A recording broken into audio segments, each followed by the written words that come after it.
પ્રથમ રીઝન એ છે કે આરજી કર મેડિકલ કોલેજમાં જે બનાવ બન્યો, એક સેકન્ડ યર રેસિડેન્ટ ડૉક્ટર ઉપર બહુ ઘૃણાસ્પદ રીતે રેપ કર્યો, ટોર્ચર કર્યું અને પછી મર્ડર કર્યું. એ પછી ઇન્વેસ્ટિગેશનમાં બી બહુ સરખા રિપોર્ટ્સ મળ્યા નથી. એમના તરફથી ઓથોરિટીઝ તરફથી ઘણી એવી વસ્તુઓ બની છે કે જે એના પર ક્વેશ્ચન્સ ઉઠાવી શકાય. એના લીધે ત્યાંના જેટલા બી ડૉક્ટર્સ છે એ લોકો પ્રોટેસ્ટ ચાલુ હતું. પ્રોટેસ્ટ ચાલુ થયા પછી સ્ટાર્ટિંગમાં પોલીસ તરફથી બી એમના પર હિંસાનો રિપોર્ટ છે અને હમણાં જ તે 15 ઓગસ્ટની આઝાદી દિવસના રાતના વહેલી સવારે રાતના 12 વાગ્યા પછી આશરે 500 થી 1000 લોકો હોસ્પિટલના ગેટ્સ તોડીને અંદર ઘૂસી ગયા.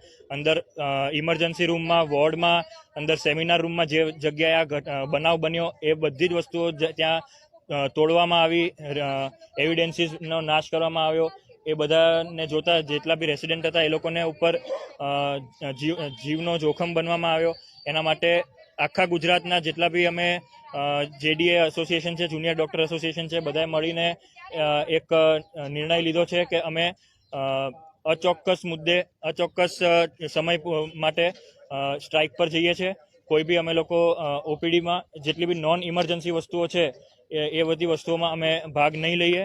જેમ કે ઓપીડી છે, જેમ કે વોર્ડના ડ્યુટીઝ છે અને ઇલેક્ટિવ સર્જરીઝ છે કે જેમાં કોઈ ઇમરજન્સી નથી, એમાં અમે ભાગ લઈશું નહીં.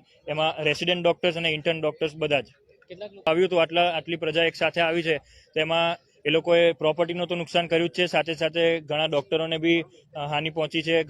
કેટલા ડૉક્ટરો ડરી ગયા છે અને એ વખતે માંગણી એવી કરેલી કે પોલીસની કંઈક પ્રોટેક્શન મળે, પણ પોલીસ બી ત્યાં ખાલી ઊભા જ હતા, કશું કર્યું નહોતું. એટલે એ માંગણીઓમાંથી એક માંગણી એ બી છે કે એ વસ્તુ માટે ધ્યાન દે અને પોલીસ કમિશનર તરફથી એક અપોલોજી લેટર મળે કે આ વસ્તુ કેમ બની અને આ વસ્તુ માટે એ લોકો શું સ્ટેપ લે છે આગળ.